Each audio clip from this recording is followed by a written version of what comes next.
So hi, this is Gail. This took me a lot longer than I planned initially, but that's how it goes when it comes to laundry. So this is about 2 to 3 months worth of depression laundry, meaning laundry that I haven't folded because I was depressed. So I figured I'm tired of not being able to make my bed properly, so we're going to be doing the rest of the laundry today.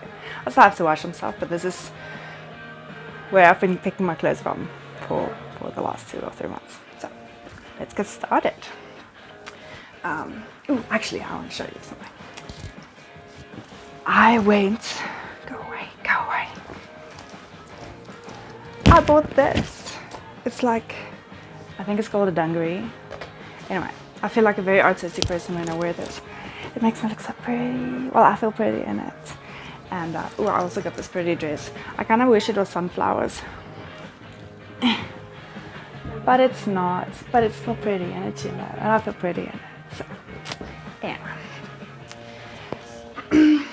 So I've got some of my kids' clothes in here too. So if you see little tiny underwear, it's not mine. I can't fit in that. Anyway, so yeah, the depression thing. So I started seeing a psychologist, or my psychiatrist actually, I think it's about 8 to 9 months ago now. And we got me re-diagnosed. My initial diagnosis from when I was 14 was bipolar disorder type 2. Basically, that's just like a bunch of depression. Every once in a while you feel really good and then you do reckless shit. Well, that was my experience at least. And I was on medication for a while for that, but it always made me feel like super icky and kind of just dead or numb. So I stopped taking it quite a couple of times. We did that whole cycle of starting it and trying it and then not liking it and then just stopping, which is not the best way to go about it because you should wean off the medication slowly. And so after the last time I decided, you know what, I'm not going to go through this again. So I just kind of went unmedicated for about 6 years, which was fine in the beginning. I think I learned to manage it well, but I mean, it's not ideal. If you've got depression and stuff, or any diagnosed disorder actually, it's best to go with some treatment instead of just kind of going with let's ignore this until it goes away approach, which is not ideal. But I did well. I did okay for that 6 years or so. Everything just kind of became normal, which I realized after I started taking medication again that it was not normal and you should not be feeling like that. But anyway, so about 6, 7, 8, I don't know, time was weird in 2020. Okay, everything was just like all one freaking weird month. So let's say 8 months. So about 8 months ago, I went to a psychiatrist. I was having a really difficult time. I had just, I was starting at looking at a new job because the one I had was slowly killing me on the inside. And I was just really low and in a bad space, and I was just, it got so bad that my parents started to notice. I was cutting myself again regularly, and by that I mean like once a week, which is I guess not that regular in comparison to what I did when I was younger, but it was worse, it was deeper. Like those, for example. And so my dad came up to me one day and he's like, so I have a proposition for you. I would like for you to go see someone again. And of course, before he said that sentence, I was like, oh shit, I'm in trouble again. But it was not. So he said he would be willing to pay for my psychiatrist, which I'm very happy about because I've been considering going to a psychiatrist again for quite a while, but I just couldn't afford it with the job I had. And so when he said that, I cried, obviously. I cry so easily these days, which I don't think is a bad thing. And so I made an appointment. I felt very adult about it because I actually chose my own psychiatrist because my old one retired, and also she misdiagnosed me, so, you know. But I didn't know that at the point. So I chose my own psychiatrist, someone that I felt comfortable with, which I think is very important as well, especially when dealing with like mental health struggles, you need to find someone that you feel comfortable with telling what is happening. Otherwise, it's so easy to get misdiagnosed, actually, or just, you know, you can't get the proper help if they don't know the whole story. So I chose this young doctor dude. It's got nothing to do with the fact that he's good looking, I promise. But I felt that because he's younger, he might actually understand my struggles and stresses a little bit more, you know. And so I made my appointment and we went there, and I had gone suspecting I might have a different diagnosis. I thought it might be BPD, which is borderline personality disorder. It's not as scary as it sounds, and it's not multiple personality disorder. It's not the same thing. I know there's some confusion about it sometimes. But I went there more with the intention of seeing if he can confirm it than trying to see what he had to say about it. And we spoke a little. I gave him a little update on what's been happening and things like that. And he said that he does suspect that I was misdiagnosed, which I already suspected anyway. And then I'm not going to walk you through the whole process, but in the end, he said that he would like to change my diagnosis to depression and borderline personality disorder, which, you know, some people would say that BPD is a worse diagnosis than bipolar, and I don't think mental health disorders or like mental health issues should be compared at all. Like, everyone struggles differently and people handle these kind of things differently. But it was such a relief for me. Like, even though borderline personality disorder is much more difficult to treat than bipolar because it can't be treated with medication like bipolar can, I was so relieved. Like, I felt like a heavy weight had been lifted off my shoulders because finally things started making sense. The bipolar just never made sense because it was always in this low, and the highs just, it wasn't the extreme highs that I heard people talking about when they spoke about bipolar. And it's just, I always felt like I was doing bipolar wrong, which is kind of ridiculous, honestly. But yeah, so I was really relieved when he said that. And then we spoke about the treatment for it. And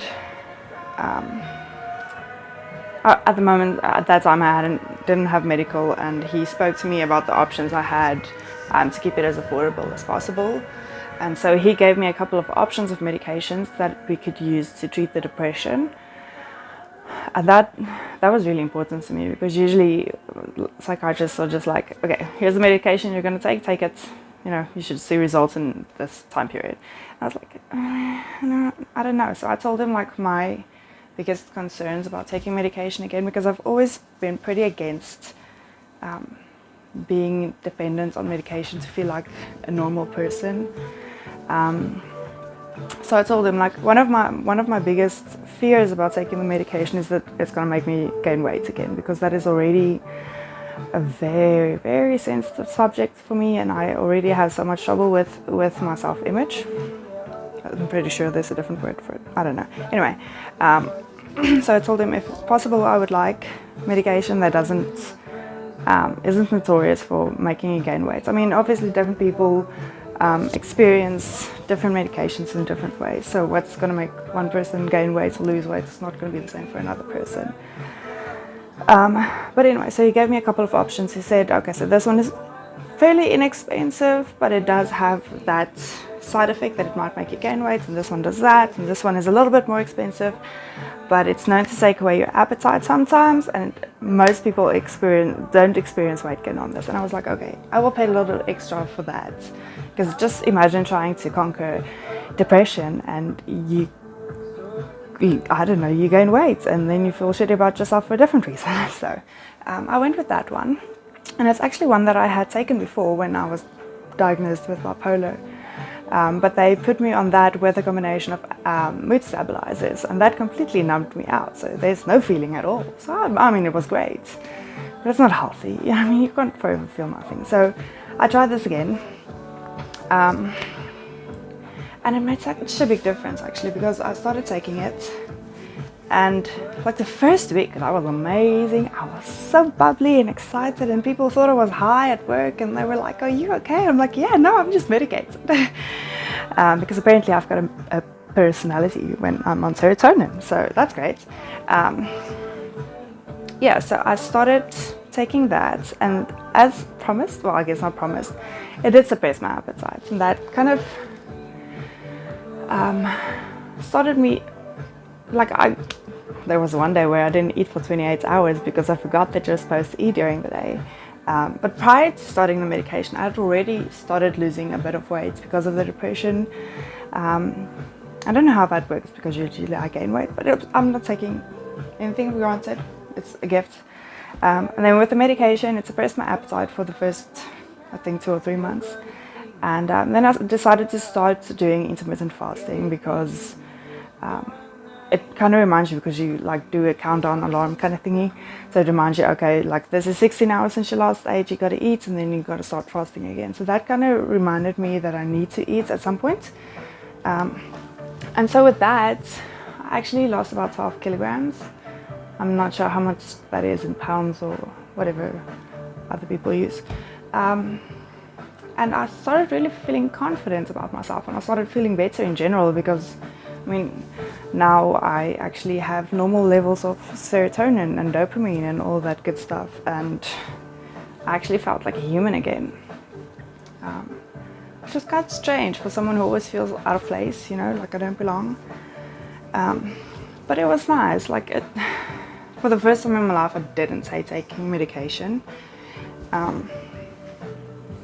So yeah, I've been taking that for the last couple of months, and it's really made a difference. And then for the BPD, because it can't be treated with medication, because it's a personality disorder, so it usually, not always, obviously it's different for everyone else, but it usually stems from childhood trauma, or just a general trauma experience, you know. But like sometimes it's from living in an abusive household, and that's just kind of how your personality develops. So it is, man, I don't know how to describe this to people. I'm still getting to know it myself, you know. It's been a while. It hasn't been super long since I got the diagnosis. But anyway, so basically for me at least, borderline personality is a big thing in how you perceive yourself and your worth in general and in other people's lives. And you grow attached to people, but then your brain kind of tells you, no, but everyone hates you and you're not good enough and you're doing this wrong and that wrong. And it's constantly a battle with your head on, like, is this just me and my insecurities that I'm going to be abandoned and that nobody values me enough to stay? Or if this, like, is this my head or is it actual reality? And that is an everyday struggle. Just trying to learn, like, what is actual insecurities and what is not. I feel like I'm babbling. Anyway, so yeah, I think for me the biggest problem was I get really attached to my friends and stuff. Hold on. What's up, everybody? I don't know what that is. So yeah, for me personally, I get really attached to my friends. There's actually a term for it. It's called an FP, a favorite person. They're like your best friend, but more intense. And then I do like all the things to make sure that they love me. And this is the sad thing about BPD, because it's known for people who have it that like manipulates others. And oftentimes, yeah, some people use it in a bad way, like just manipulate people to get what they want. But I think more often than not, it is a very innocent thing that comes out of fear. Of this has been my forever struggle, is either being too much or not enough. And so I did that, like with all my friends and stuff. I overcompensate, and I try to do as much as possible. Like I would go to a friend and I would wash his dishes for him and make coffee and all that, even though I'm at his house,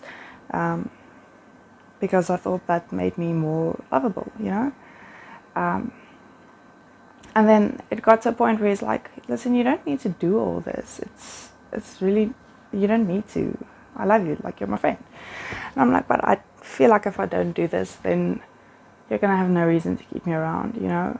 And there were many conversations about that and many tears, and it was a very difficult road for me to walk on, which I'm still doing, to learn that you don't always need to earn, not even quotation marks, you don't need to earn people's love for you. If they decide to stay, they do it because they want to, not because you manipulated them into it or bought the love, you know. And that was one of my biggest things, like feeling like I'm either doing too much or I'm not doing enough. I blamed myself for lost relationships because I thought I didn't do enough to keep them. And oftentimes this also caused me to ruin relationships because I'm scared that they're going to leave and I want to leave first before they leave me. And that has also been a difficult thing because I lost a lot of good people in my life, I think, because of that. But so we learn, you know, it's a process. And I started seeing a psychologist for that then, because the BPD can't be treated with medication. You need to get therapy for it. And oftentimes it is lifelong therapy. It's not go 3 months, get your shit sorted, and then it's over. It's like you need to constantly rewire like these neural pathways that have developed saying one thing when it's actually not. So I started seeing my therapist, and she asked me what I wanted to start working on, and I was like, well, I want to not have my value connected to what other people think of me, because that made a really big difference in my life. Like when I would ask a friend if they want to have coffee, and they say, I'm sorry, I'm busy this week, and I'm like, oh, they hate me. Which sounds ridiculous when I say it out loud. I realized that, and I knew it's not logical, but that's just what my brain told me, you know. And so we started working on that, and it got to a point where I was like, you know, I think I've got this. And my therapist actually, okay, this was about 3-4 months after starting therapy, no longer. It was about 6 months. And I used to keep quiet because I felt like if I open my mouth and say when I'm not comfortable with something, people are going to be like, oh, no, don't want you anymore. Also ridiculous, I realize. I mean, sometimes you disagree with people and then it just doesn't work out for a friendship. But that was my life every day. And then I got to a point where I realized, like, you know what, if someone doesn't agree with me, that's okay, you know. And if that means the friendship is over, that is also okay, which luckily doesn't happen very often. Which is like that fear of losing people because I state my opinion, that has greatly decreased. So now when I'm not comfortable with something, I tell them, like, listen, I don't feel comfortable with this, or there was another thing.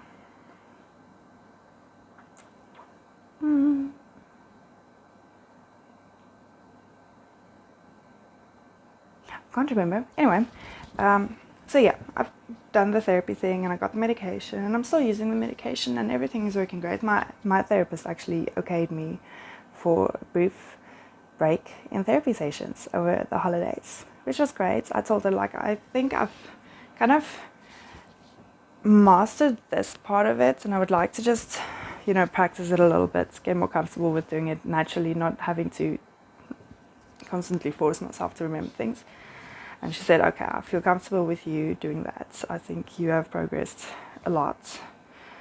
So, you know, take a couple of months, do your thing. And if something else pops up that you feel we need to work on, then we're going to do that. So we did that. And currently I am therapist free and okayed for being somewhat stable. Yay. So yeah. So that was that. I'm very happy about my change diagnosis. I think it made a big difference in my life. And I found I've got a lot of supportive people, because generally telling someone you're BPD or you have BPD it's quite intimidating, because not a lot of people, either they don't understand it or they, you know, just like, yeah, sure, whatever. And I found myself having a lot of supportive friends. I mean, I think all of them know I've got issues and I'm badly damaged somewhat.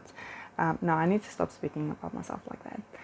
They knew I had some issues and that I'm working on it, and they were really supportive of it.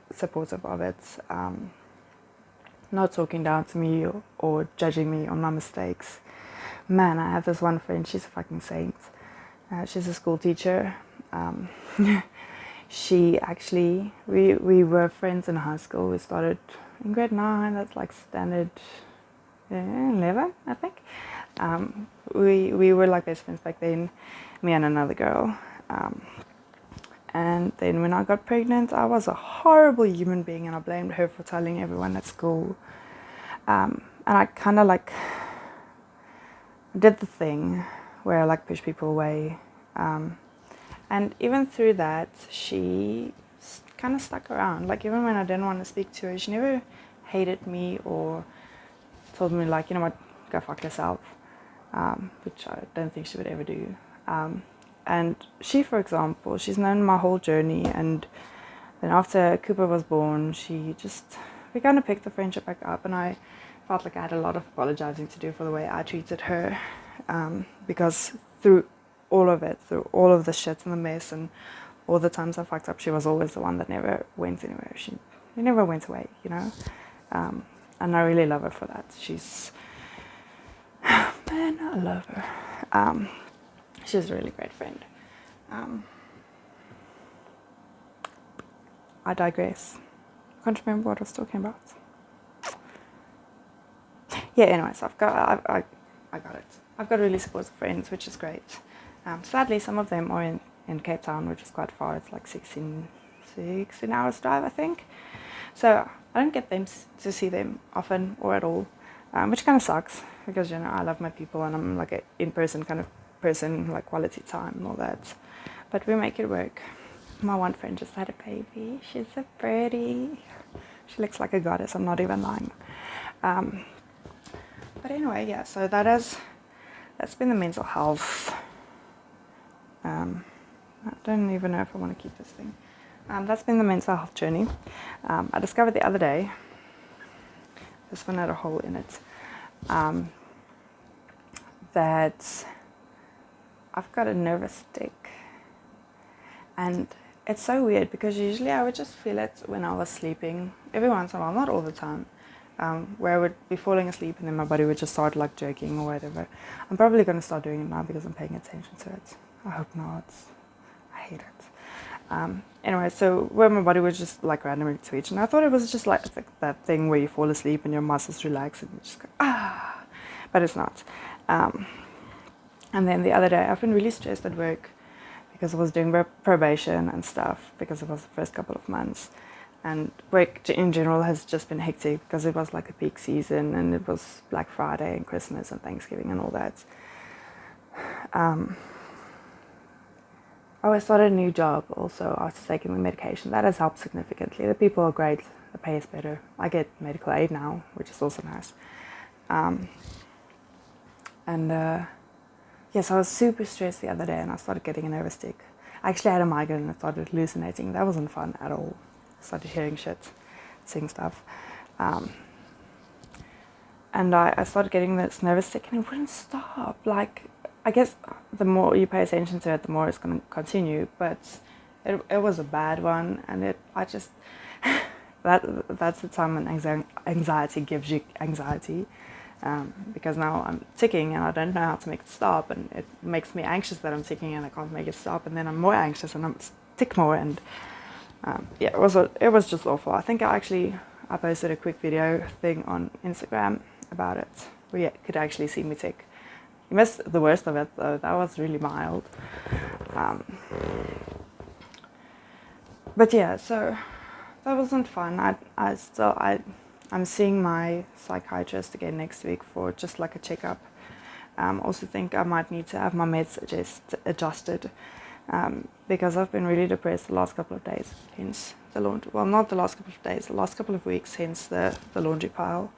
And I think it's situational, because it was like peak season and work was really stressful and busy, and just trying to find a place so we can move out of here. It's all been really stressful, so I think that might just be affecting how well my medication is working. But I mean, sometimes it does happen where you need to up your dosage or whatever. So I'll need to speak to my psychiatrist about that and see if we can figure out what to do from here on. I'm a little scared of upping the dosage because that means that my body might get used to it again, and then I need to up it again, and there's only so much of that you can drink. So then it will go from once a day to twice a day. I don't want to do that. So yeah, we'll see, and then I'll ask him about the nervous tick as well. See if there is anything I need to take for that. I'll probably get some anti-anxiety medication or something. Also, something nice about the medication is I don't dissociate as much anymore, but that's like a BPD thing more. Like when I'm in a stressful situation, I would like just be here, but just a little left and up. I saw that on Pinterest one day. It's a good description of what it feels like dissociating. Like I'm in my body, but just up and a little to the left. Where you kind of just, you're there and you feel your body, but it doesn't feel like yours is very foreign, and I kind of have control over it, but you don't. Like my body's just moving on autopilot, kind of, and you don't really know if you can stop it, which was quite dangerous actually, because I used to dissociate a lot when I was driving. I mean, you kind of want to be in your body and conscious when you're driving, right? Yeah. Also, my thoughts of driving into a wall or in a tree randomly to end my life stopped since I take the medication. That's good. That's definitely good. So, yeah, like I'm dissociating less. That's good. I'm very happy about that. I mean, sometimes it's nice to just not be there when shit's shitty. But I think in general that is also good. So, yeah. So yeah, we're doing laundry. I'm actually making progress, even though I'm not folding as much as I thought I would while speaking. Apparently I don't multitask that well. But we're getting there. It's better than this staying for another month or two. Might actually be able to take some clothes out of my closet for once, instead of having to rummage in my bed. Yeah, so that's that. That's the depression stuff. Maybe we should talk about something fun now. I moved my room yesterday. I had to because of the work, because window and doors, and it wasn't secure. But anyway, so now I've got the thing. There's like a wall here. It's not a wall, it's a bookcase. The thing. And I moved my pictures.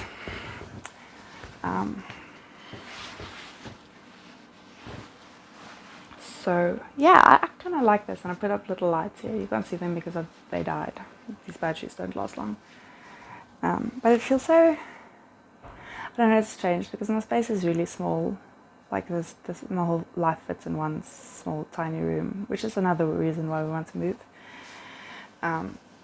But it kind of feels homey now. Like I've got a sleep area, and I've got my screen there, and it's like a sitting room and a TV room, and then I've got this area which is my office. I don't have a bathroom in there, which is fine. I'm completely fine with that. But yeah, it feels like my space, you know, and it's got sections, which is also nice. So yeah, I'm quite happy. I'm thinking of painting this thing. It's really ugly, actually. It's like this badass ugly yellow-brown color thing. I don't even know what that is. It's like yellow beige. Anyway, so I was thinking of painting it, since I'm going to be looking at this for the next couple of months. Actually, I was thinking of painting like a house on it, like a yellow house. Cooper told me one day when he's big, he's gonna make me a yellow Batmobile car. A yellow Batmobile, imagine that. So that's pretty cool. I mean, I don't know how I feel about Batmobile, but I mean, if anyone makes me one, I'm not gonna say no. And then today, while we were eating pancakes, mini pancakes, I don't know what they're called, he told me he's gonna buy me a house. He's gonna build me one. And anything that I need, the house is gonna make, because it's a futuristic house. And we've got like this little dream. Obviously, I'm turning 26 in 13 days. Holy shit. So obviously, like we dream about our little place, because we've been living here for the last, oh good lord, 5-6 years, I think. And you know, he's getting older and I'm getting older, and kind of just, you know, we want our own house. So we fantasize about what it's going to be like every once in a while.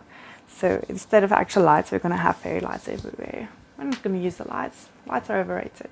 Except the string lights. It's making me see circles. It's kind of funny. For some reason, it makes me think of the Teletubbies. I don't know why. It's kind of disturbing. Anyway, yeah, so we fantasize about the house. So we're going to have fairy lights everywhere, and we're going to have little plants. And if Cooper can have his sin, like he can get what he wants, he's going to have a buttload of pets, which is not going to happen because I'm going to have to take care of them. But then we finally have Huey come home. I'm so excited. So Hugh is my cat. He's beautiful. He's, what do they call them? It's not a mongoose. Definitely not a mongoose. Lol. Man, the big cats. The big fluffy cats. I can't remember. But anyway, he's like a mix between a Siamese and the big fluffy cat. And he's so pretty. Like when he was just a little baby. Him and two of his siblings, they were like black on their heads, and then it kind of faded to grey and white to the back. And he was the only one that actually looked like a gradient. So like his head was completely black, and it kind of faded out until his tail was like white. It was a really pretty cat. He's still pretty, but he's not. It doesn't look like a gradient anymore. So anyway, when I was choosing the name for him, you know, gradients obviously doesn't work all that well for a cat, because imagine gradients. That would be so weird. Although, I mean, people wouldn't really question it because it's mine. But anyway, so we settled on Hugh. We, meaning me and my friend Gray, who's babysitting the cats at the moment, because my parents don't want any more cats or dogs or any animals in this house, except for spiders. Apparently, spiders are okay. Except the ones that are in my curtains. That was gross. So anyway, Hugh is staying with Gray. Babysitting him. He has been since like before the corona thing started. Shame, I feel really bad because he was about a month old, I think, in January last year, and then lockdown started, and then I couldn't see him for like 6 months. So he kind of doesn't know me anymore, which is kind of sad. And I kind of feel like my cat doesn't love me, which would make sense because he hasn't seen me for quite a while. I mean, lately he does, but still. So yeah, we'll see when we get a place if maybe Yui wants to come live with us. That would be great. Otherwise, maybe we'll just stay with Gray, because his sister is also there, Clanky. That's like a tiny one. She's not tiny anymore, but she was, and she was awkward. Man, she was so. She's got this cute little walk. She's just like. So I glitched out a little bit. Had some technical difficulties. Somewhere I started saying that my therapist asked me what my greatest desire was in life, and this is where I pick up and continue that story. Sorry about that. Okay, so back to it. Anyway, so I was saying, oh yeah, so I told my therapist, like I just want home. I want a place where I can go and be comfortable and not feel like I've got any obligations. I mean, obviously you have to clean, you have to cook and all that stuff, but it's like, it's kind of a no expectations kind of place. Just go there, and if you feel shitty for a day, you don't immediately need to go do that or have someone scream and yell at you. So yeah, that was my greatest desire. And then she also, I feel like I probably shouldn't be sharing my therapist stuff with you, but I really don't care. I'm an open book. And then she asked me what my greatest fear is, and I was like, oh, I don't want to think about this. And again, I thought it was going to be like, spiders or river water, because I've got that fear. Fun fact. And then my answer was that all my people will at some point come to realization that I am too much and that they cannot deal with me, and then they will leave. And we've already spoken about this. But yeah, so that's my biggest fear. I guess they won't all leave at once, but I am scared that they will at some point realize, like, I really cannot handle your shit anymore. Sorry, bye. Which I realize is probably irrational. But I also do realize that we are adults now, and adults have their lives, and sometimes people leave, not because you did anything wrong, but just, because their paths are going in a different way than yours are. And sometimes when you're lucky, those paths meet up again and you get to love them in their face again. I mean, you love them, your people, even when they go away, So I've started making peace with that, and I feel a lot less anxious about that since I have started seeing it that way. Holy shit, it's hot. So yeah, I digress again. Sorry, this is me.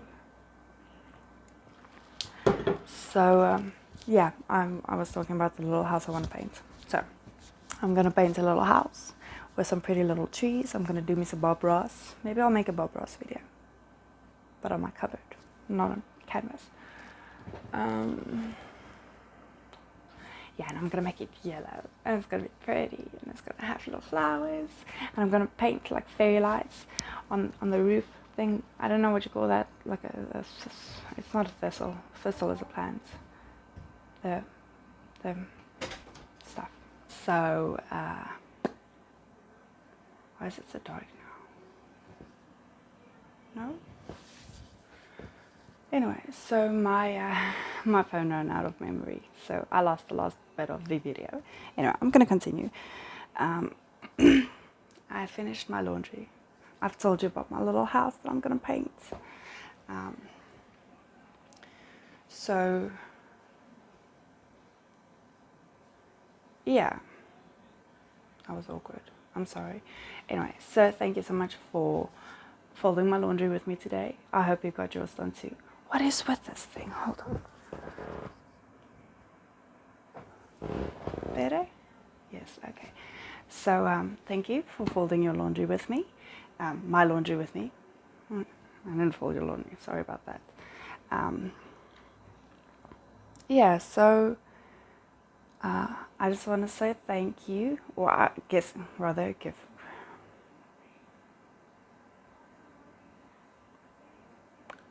So I have finished my laundry. Yay, this needs to be hung up and these need to be thrown away because they're holy.